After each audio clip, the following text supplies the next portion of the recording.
어느 해 성탄절 때의 일이다. 서울 영등포구 대방동에 있는 재활용사촌에 유교사의 선물이 전달되었다. 이곳에 살고 있는 척수장애 용사들에게 한 사람도 빠짐없이 한 개씩 선물 꾸러미가 배당되었다. 그러나 여성 용사인 조금 임씨에게 보내는 꾸러미는 일반 용사들의 그것과는 별도로 두 개가 마련되어 있었다. 선물을 전달하는 양지 회원들은 그것이 이상했다. 왜 이 사람에게만 꾸러미를 두 개씩이나 보내주실까? 막상 용사촌에서 선물을 분배하여 주며 그 이유를 알게 되자 그 자리에 모였던 사람들은 숙연한 감동을 받게 되었다. 조금 임씨는 간호장교로서 월남전에 종군하여 척수에 부상을 입어 하지를 못 쓰는 용사였다. 나이 80 가까운 노모가 그녀의 뒷바라지를 해주고 있었다. 이 사실을 용사촌을 방문하는 기회에 알게 된 유교사는 일반 용사들의 선물과는 별도로 그 노모에게 보내는 선물을 따로 마련했던 것이었다. 정성스레 포장한 꾸러미에는 노인형 털옷 한 벌이 들어있었다. 주위의 사람들이 감격한 것은 한 상위 용사의 노모를 여사가 잊지 않고 유념해 두었다가 그분을 위해 따로 선물을 마련한 성의도 성의려니와 선물을 주는 유교사의 고운 마음씨 때문이었다. 빛깔도 나이 많은 노인이 입기에 적합했다. 품질도 일반 용사들의 그것과는 다르게 안이 따뜻하고 부드러웠다. 품도 꼭 맞았다. 유교사가 유의하여 선택한 것임에 틀림없었다. 바로 그 점이 주위 사람들을 감동하게 했던 것이다. 사모님은 남을 도와주거나 베풀어 주는 일이 얼마나 어려운 것인가를 철저하게 경험을 통하여 알고 계신다고 말씀하셨어요. 네이 한 벌, 양말 한 켤레일지라도 성의 있게 베풀어 주지 않으면 사랑이나 봉사의 정신이 그것에 깃들어 있는 것이 아니라고 생각하셨어요. 도와주고 베풀어 주는 것만이 봉사와 사랑일 수는 없다는 뜻이지요. 사랑이나 봉사의 고귀한 정신에서 불우한 사람들을 도와주려면 성의가 뒷받침되어야 한다고 말씀하셨어요. 그래야만 도움을 받는 사람에게 사랑을 심어줄 수 있다고요. 성의 없는 봉사나 구제는 상대에게 혐오와 열등의식, 의타심을 길러주고 도와주지 않는 것만 못하다고 하셨어요. 어느 양지의 회원의 수레이다. 여사는 평소에 우리는 거칠애나 하고 남의 눈을 현혹하기 위하여 봉사활동을 하는 것이 아니에요. 마음속에서 우러나온 사랑으로 불우한 사람들과 접하고 보살펴 주려는 사명으로 헌신하고 이바지하게 되는 것이에요. 라고 당부하면서 성의 있게 도와줘요. 그렇지 않으면 도와주는 의의가 없어져요. 하고 봉사활동 할 때마다 양지 회원들에게 타이르곤 했다. 노인을 섬기고 보살피는 일에서도 마찬가지였다. 알 듯 모를 듯 성의 있게 그런 정신으로 극진히 보살폈던 것이다. 양지회관이 개최한 교양 강좌에서도 마찬가지였다. 수강생들에게 음료수로 보리차를 준비했는데 요식업 종업원이나 버스 안내원에게 내놓는 보리차에도 마음을 썼다. 시장에서 사온 볶은 보리는 탄 것이 섞여 있어 차맛이 썼다. 그래서 유교사는 회원들에게 겉보리를 직접 시장에서 사오게 하여 볶아서 차를 만들도록 했다. 보리차 하나에도 우리들의 정성이 깃들여지지 않으면 이 사업은 성공할 수 없어요. 우리들의 정성이 한 사람 한 사람 동조자를 얻을 수 있는 유일한 길이며 그런 정성이 합쳐질 때 여성들의 복지 향상과 밝은 사회가 이루어져요. 회원들에게 유교사가 강조하는 말이었다. 버스 안내원들을 위한 교양 강좌 때는 사전에 일일이 업자들의 양해와 협력을 얻어 수강에 지장이 없도록 했다. 수강생들의 점심은 가까운 음식점에서 국밥을 시켜 먹이자는 의견이 회원들 사이에 나왔다. 유교사는 그럴 수 없다고 했다. 우리 손으로 직접 음식을 만들어 함께 식사를 하며 따뜻한 말 한마디를 나누는 것이 그들에게 얼마나 큰 힘이 되고 격려가 되겠느냐고 했다. 솥을 사서 회원이 라면을 끓이고 그것만으로는 양이 부족할 것 같아 빵을 2-개씩 간식 겸 더 준비하도록 했다. 라면을 끓이는 주방 일에도 여사가 앞장서다시피 했다. 손수 주방에 들어가서 파를 썰고 물을 끓이고 라면을 그릇에 담고 하였다. 단무지를 아무렇게나 뭉텅뭉텅 썰거나 음식 만드는데 성의가 없어 보이면 유교사는 이렇게 말했다. 우리가 강좌만 알게 한다고 일이 끝나는 것은 아니에요. 우리들이 라면 한 그릇이라도 정성 들여 그들을 대접해야 바로 손님 젖대의 본보기도 되고 무언중에 그들을 깨우쳐주는 교양 강좌가 되지 않겠어요? 단무지 한 조각이라도 저번 날 요리 강습 때 배운 것처럼 예쁘게 썰어봐요. 이렇게 만든 음식을 유교사는 수강생들과 함께 들었다. 강좌 시간이 길어져서 라면이 퉁퉁 불어날 때도 있었다. 그런 날일수록 유교사는 더욱 즐겁게 웃으며 마시는 듯 한 그릇씩 비우곤 했으므로 아무도 불어난 라면을 탓하는 사람이 없었다. 양지혜가 연말마다 전국 고아원이나 양로원에 보내는 선물에도 유교사를 비롯하여 양지 회원들의 숨은 노력이 깃들어 있었다. 연말 선물은 대체로 네이나 양말 등이었다. 그런데 그것을 시장에서 구입하지 않았다. 주어진 예산의 범위 안에서 최대한 성의를 다하는 그것이 공사를 막론하고 생활 신조였으며 양지 회원들에게도 그것을 권유했다. 그러므로 시장에서 적당하게 물건을 구입하여 보내는 그와 같은 안이한 방법으로서는 알뜰한 선물을 마련할 수 없다는 것이 유교사의 주장이었다. 주는 이의 성의가 깃들지 않은 선물은 상대를 따뜻하게 해줄 수 없으며 진정으로 애정에서 우러나는 봉사행위가 아니라고 했다. 유교사는 자기도취적인 면을 엄하게 경계했던 것이다. 1969년 그해 네이와 양말을 주문한 곳은 답신이에 있는 그다지 크지 않은 메리아스 공장이었다.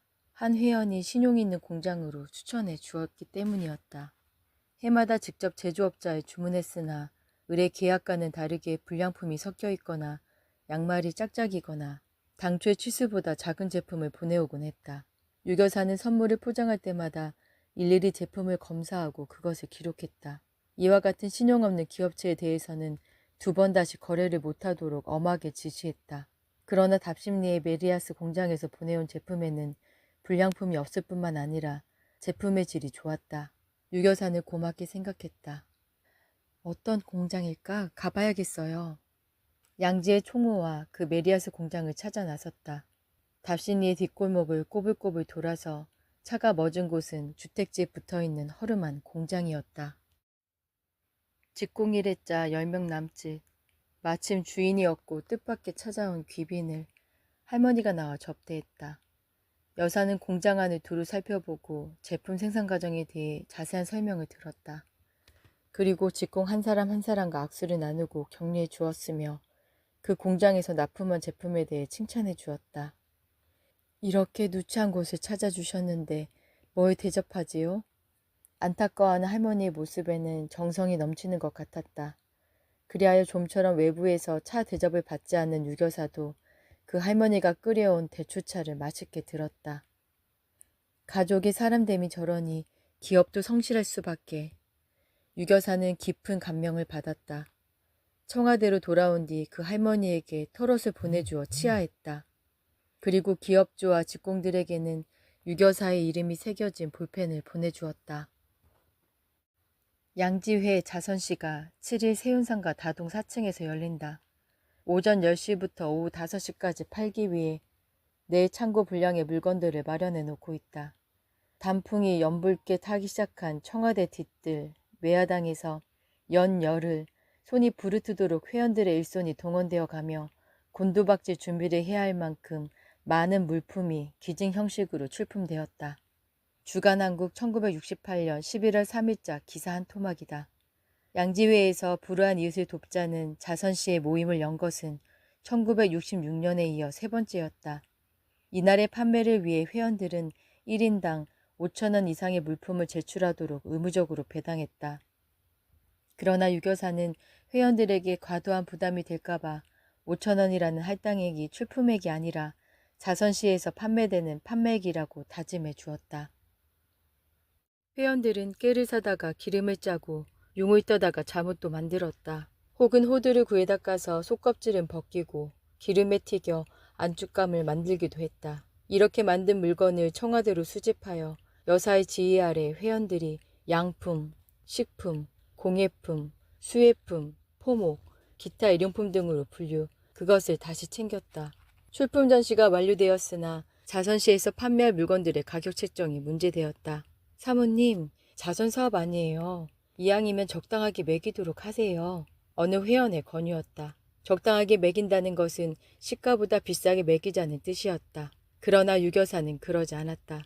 파 한 단을 사는데도 손저울로 달아보며 신경 쓰는 게 주부 아니에요. 아무리 목적이 선하다 하더라도 일방적으로 강요할 수 없으며 무턱대고 주부들의 주머니끈을 풀게 할 수 없다는 것이 유교사의 주장이었다.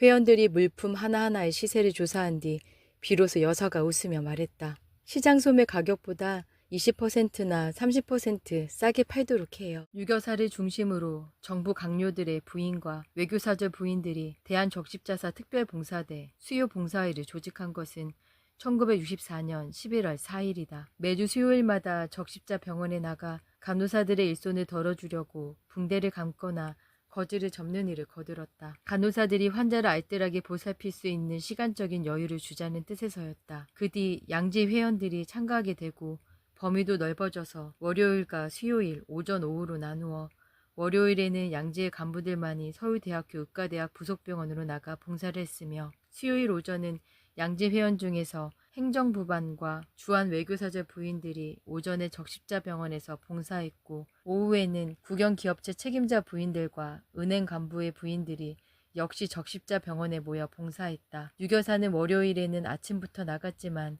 수요일에는 그날의 형편에 따라 오전이나 오후에 나가곤 했다. 해석하기에 따라서는 이 수요 봉사회는 여러 가지 다목적적인 의의를 가지는 것이라 할 수 있었다. 행정부 장차관들의 부인이나 각 기관 책임자의 부인들이 거의 정기적으로 만날 수 있는 기회요. 그러기에 편리한 자리였다. 이 기회를 통해 부인들은 봉사 정신을 함양하고 건전한 생활 자세를 가다듬으며 서로의 대화를 통해 민정에 관한 정보를 얻을 수 있고 그들 상호 간의 친목을 두텁게 할 수도 있는 일이었다. 혹은 우리나라에 주재하는 각국 대사 부인들이 자연스럽게 만날 수 있는 기회를 통해 친선을 도모할 수도 있었다. 하지만 유교사는 어느 것도 취하지 않았다. 봉사는 순수한 봉사 정신에만 투철해야 한다는 태도를 견지했다. 이 모임에서는 2시간의 봉사활동을 하는 동안에 20분가량 차를 들며 쉬는 시간이 마련되어 있었다. 외교사절 부인들이 합세하는 수요 오전반에서는 그것이 정확하게 이행되었다. 이 휴식 시간에 윤번으로 돌아가며 차를 대접하도록 은연중에 불분율이 이룩되었다. 회원 중에 누가 간단한 다과를 대접하면 다음 주에는 외국 대사 부인 중 누군가 다과를 준비해 오곤 했다. 그러나 차 만들기에는 심심하다 하여 외국 대사 부인들은 이를테면 대만 대사 부인 차례가 되면 만두를 해오고 일본 대사 부인의 경우에는 초밥을 곁들여 대접하기도 했다. 회원들도 차와 더불어 강정이나 송편을 빚어 대접하기도 했다. 그리하여 즐겁게 환담하며 보내곤 했다. 그것은 국제적인 친선을 도모한다는 뜻에서는 좋은 일이었다. 그런데 유교사는 그것을 바람직하게 여기지 않았다. 더구나 쌀로 강정이나 송편을 빚어 내놓곤 하는 것을 탐탁하게 여기지 않았다. 지금 식량난에 허덕이는 이때에 웬 쌀로 떡을 해요. 송편에는 손도 대지 않았다.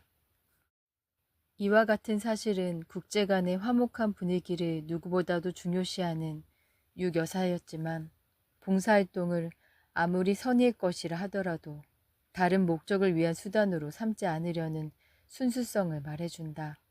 봉사활동은 봉사 그 자체의 정신과 목적에만 투철해야 한다는 것이 유교사의 봉사활동의 정신이요 자세였다. 이러한 자세는 작업에 필요한 것을 간수해둔 조그만 주머니를 항상 가지고 참석한 데서도 잘 알 수 있다. 작업장에는 이미 필요한 웬만한 연장이나 필수품을 마련해 두고 있었다. 그러나 유교사는 가위, 재봉용 작은 약가위, 실, 바늘 등 가지가지가 알뜰하게 준비된 주머니를 손수 갖고 다녔다. 사모님, 그 주머니를 성가시게 가져오지 않으시더라도 일하러 오는 사람이 연장을 준비해오지 않으면 일을 어떻게 해요?